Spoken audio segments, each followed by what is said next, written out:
This is the second half of the second lecture, so part B for politics of crime. And we're going to pick it up where we left off and discuss some of the amendments that are relevant to our exploration of crime and politics and how the two of them influence one another. So the first place we want to look at is the Fourth Amendment. The Fourth Amendment prohibits the government, right, from conducting unreasonable searches and seizures.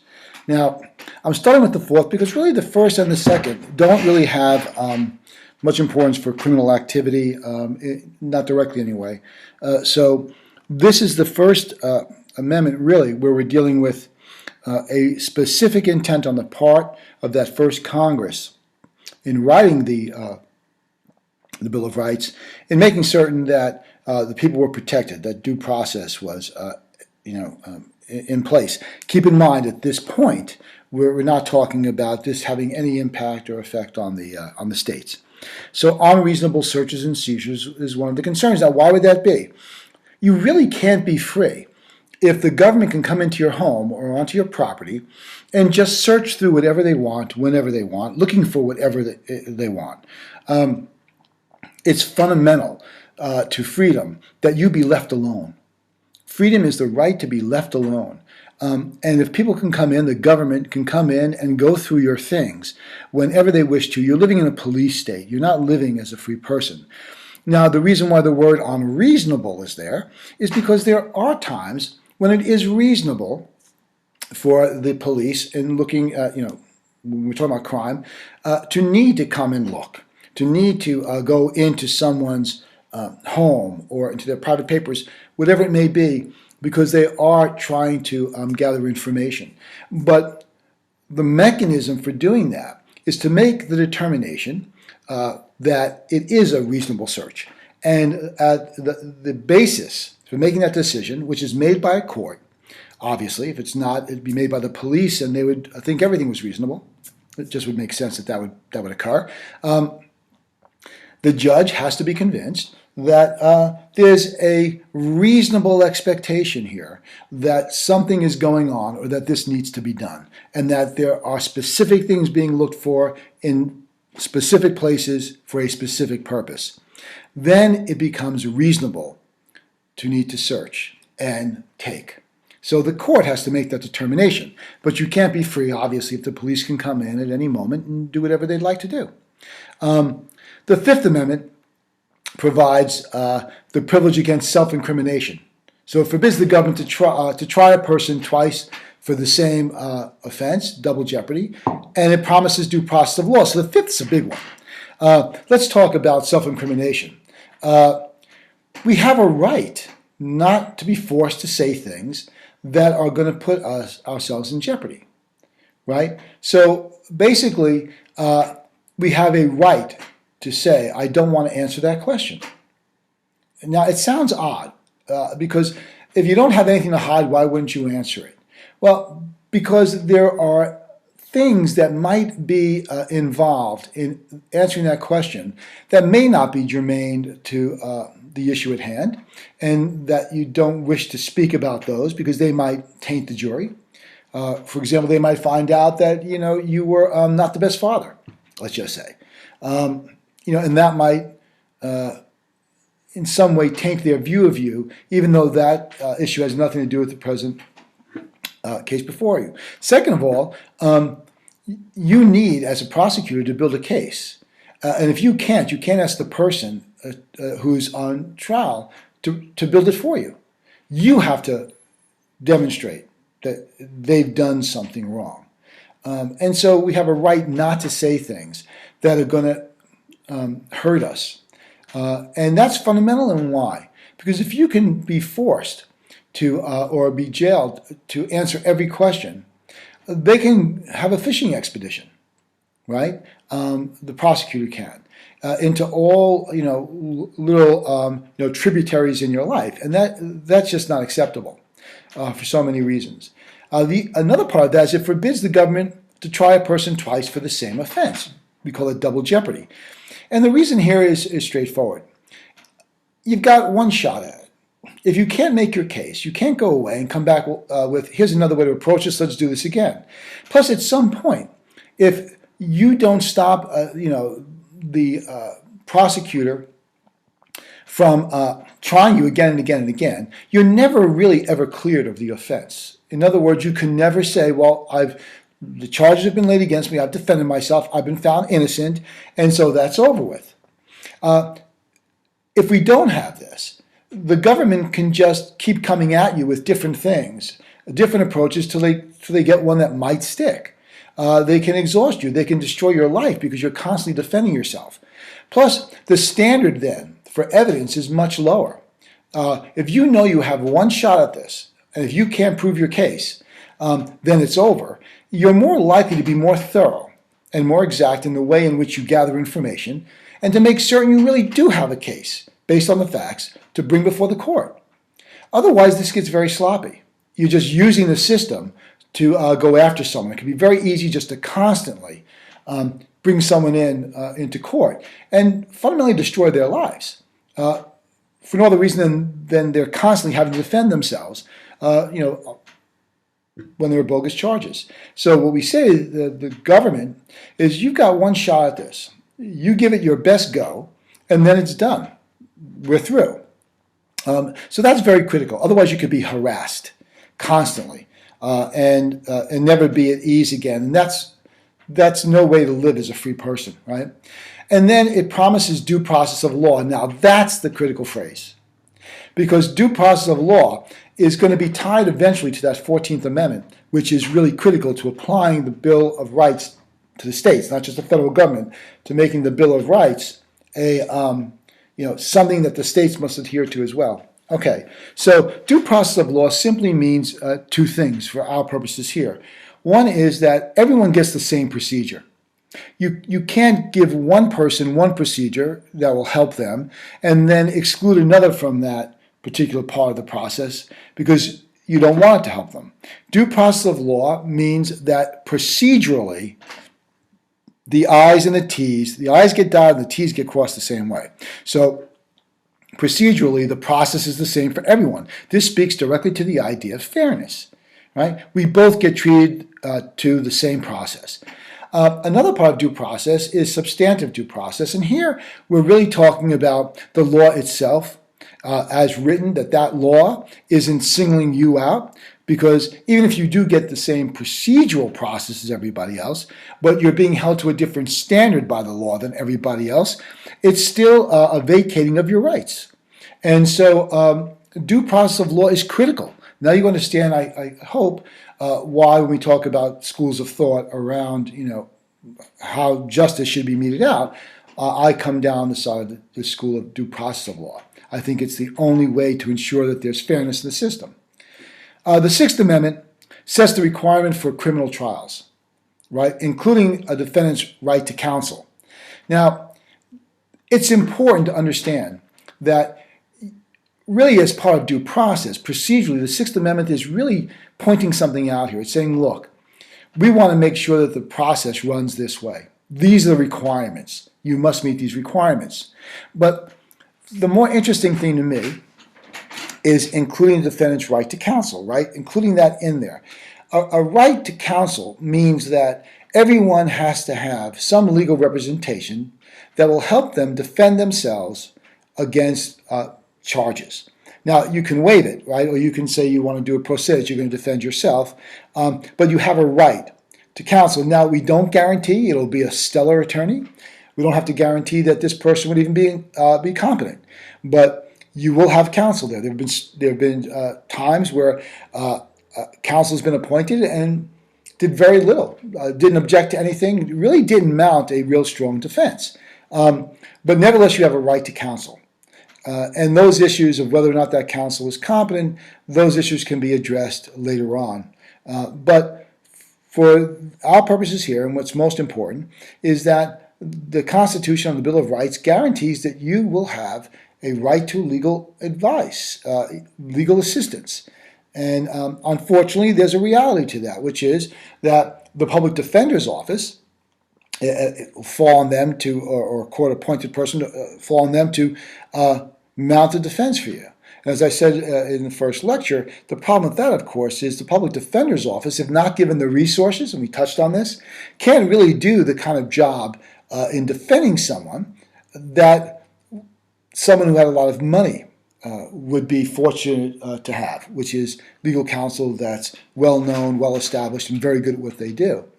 Plus, the caseload of a public defender is rather weighty. And so, given the lack of resources and given the workload, they need to move cases along. So you're really not getting the full attention or the full measure and effort of the public defender because the resources aren't there to permit that. So in a lot of cases, public defenders try and get the thing from going to trial. They cut a deal. And as I said earlier in 2A, the lecture 2A, that once you cut that deal, you're forever living with a criminal record. And in a sense, that's a life sentence. So here, there's a disparity economically in the ability of certain people to get the kind of counsel and defend themselves the way they really need to. And maybe we could do better as a society and say that everyone gets, the best counsel possible and that we'll pay for it out of tax dollars. But the truth is there isn't a public will around that. The public generally feels that the police do a good job, and if they've accused someone of committing a crime, that person or those people probably have committed the crime, and we don't want to spend, taxpayers' dollars probably trying to mount a great defense for someone who's guilty. Now, we can go off on tangents here, but I just want to make one thing clear. And that is the public has no problem spending money in areas that are totally wasted. Foreign aid for certain things like installing democracies that don't really work. Overpaying for defense and, military hardware. There's a lot of waste in the government, so there's a real criticism of how we spend our money. But nevertheless, that's an issue for another class, another day. And then there's the Eighth Amendment, which forbids the government to subject inmates to cruel and unusual punishments. And here again, we've been very sloppy about defining cruel and unusual punishments. In some ways, the end, right, not in some ways, but the end means you need both in place. It's not cruel or unusual punishments, it's cruel and unusual.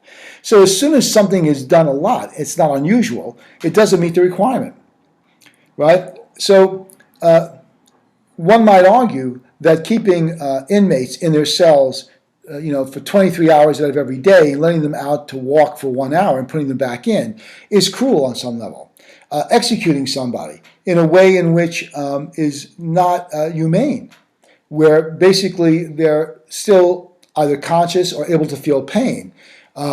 And we wouldn't do that to an animal. The courts have said, well, that's, not cruel and unusual.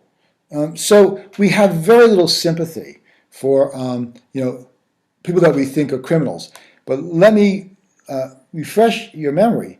Remember, DNA evidence exonerated almost 50% of those that were executed.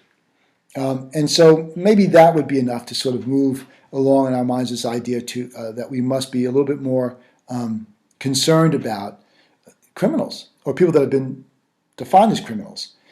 If we're going to punish someone, we owe it to ourselves and to our free society to make sure that, in fact, they deserve to be punished, that they have done something. Another place for us to look at this point would have to be the 14th Amendment.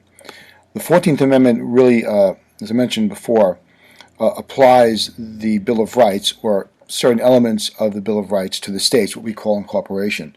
So the 14th Amendment is critical because now you have a more unified approach on both the state and the federal level in terms of what people's rights are. So the Supreme Court makes decisions now on cases that come up, holding states and their criminal justice systems and their acts under the microscope of the 14th Amendment and the Bill of Rights. So a brief history is that after the Civil War, and I always tell students that really there's two constitutions, if you will, one before the Civil War, where states dominate and there's a separation between the states and the federal government on a whole host of issues, including rights.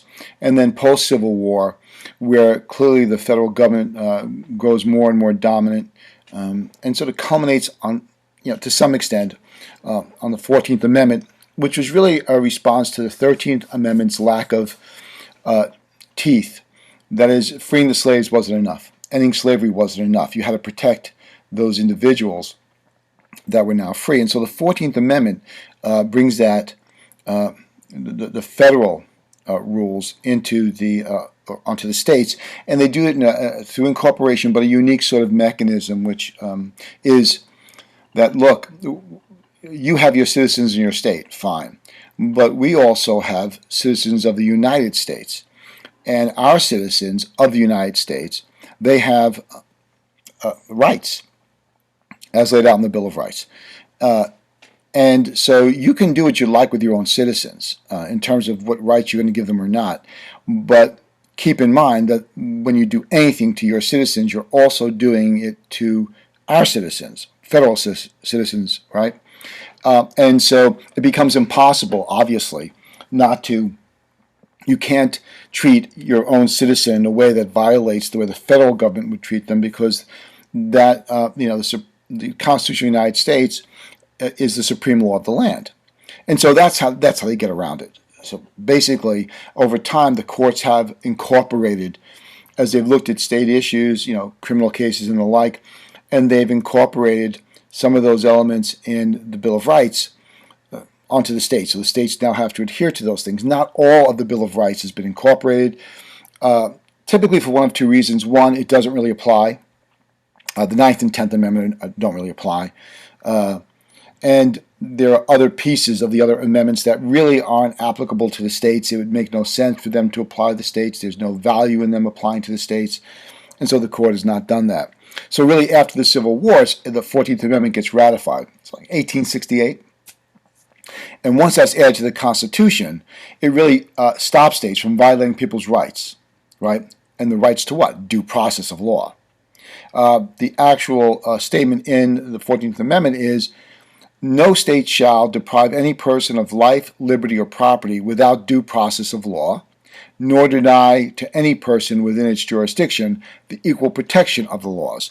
This, again, was to really protect, freed slaves and the like. Although the 14th Amendment has been now expanded to cover a whole host of other groups, which we don't need to go into here because it's not a constitutional law class, but we're concerned mostly about the criminal justice system in that process. So obviously, this becomes very important, the due process and equal protection clause. And we go through various, points in the process here, different courts, which we typically name after the Chief Justice. So Earl Warren, what we refer to as Earl Warren and the Due Process Revolution.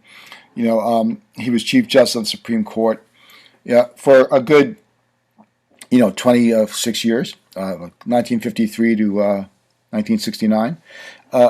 So the court during that time really began to change the way Americans view constitutional rights, right?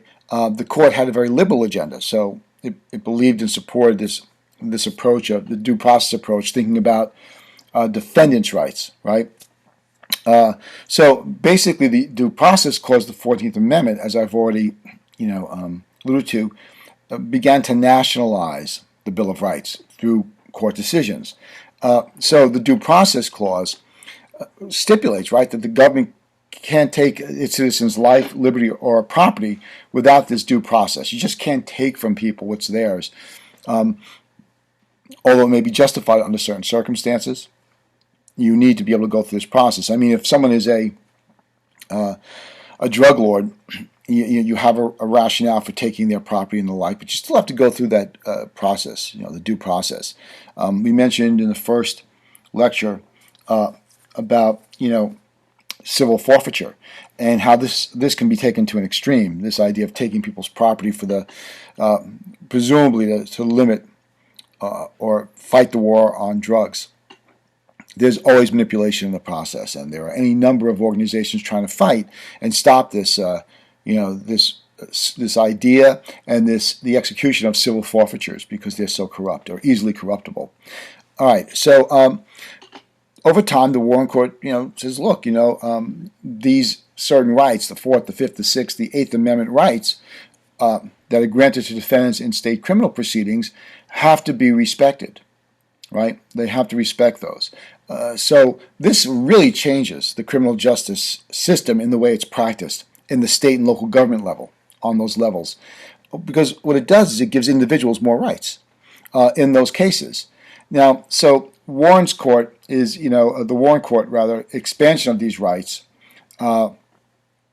is often referred to as the due process revolution because they're taking the Federal Bill of Rights and the due process element and they're laying it on top of the states and their criminal justice system.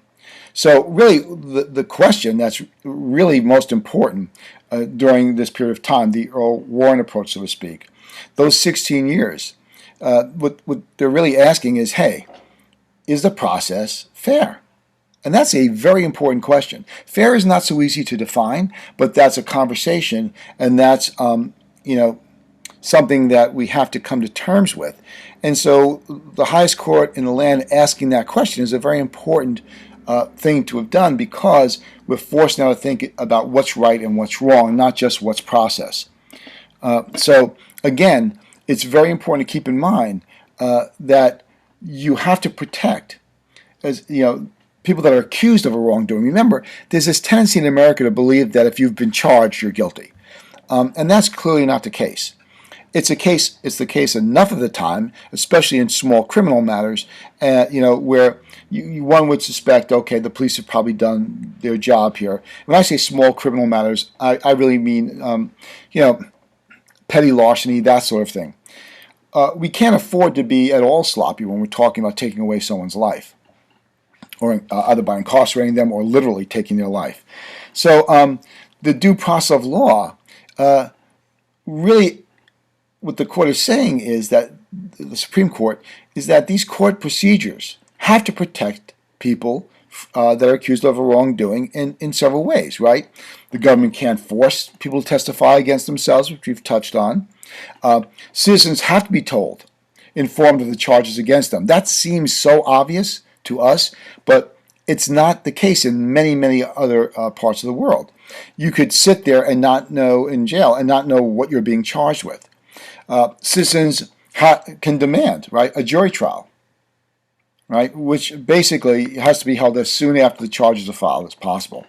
Another is that if citizens can't afford a lawyer, and we've talked about this, the government has to provide one. No one should sit there without the advice of legal counsel. And of course, really what's important to the whole process is that if you're on trial, you have a right to cross-examine those that accuse you, right? And you can force witnesses to testify. In other words, you have the right and the ability here to defend yourself, right? So we've got due process rights, and those protect individual rights, right, or civil liberties. We're talking about here guarantees, right, to the person and the protection of the person against government interference. Other rights are really classified as group rights. Racial equality, those sorts of things. A particular group is covered. Segregation, any number of the gay rights, anything that really covers an entire group of people rather than just individual rights is what we refer to as group rights. Okay, so what we're really looking at here is something really important. That for the first time we now have a national standard or a criminal process that is controlled by, or at least beholden to, the federal structure of the Bill of Rights. And that's really important because that means that localities can't simply rip your rights from you with absolute immunity.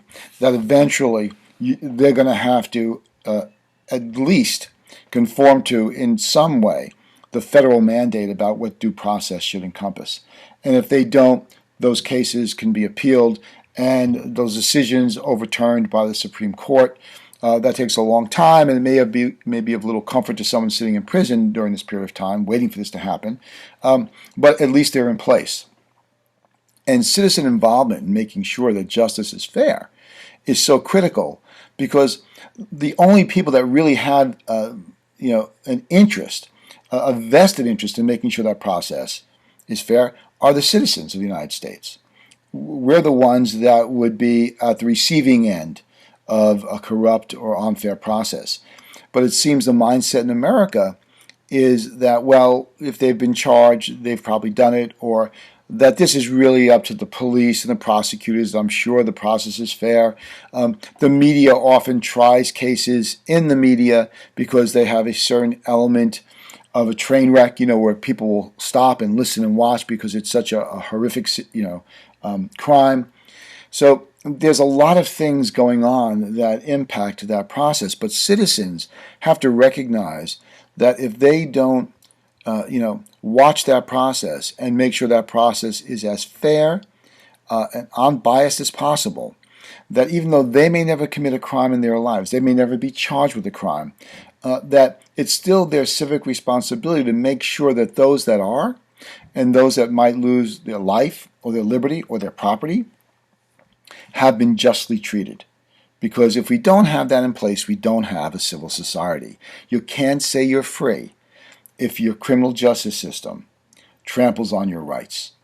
If they can do anything they wish to you, whenever they wish, you're not free.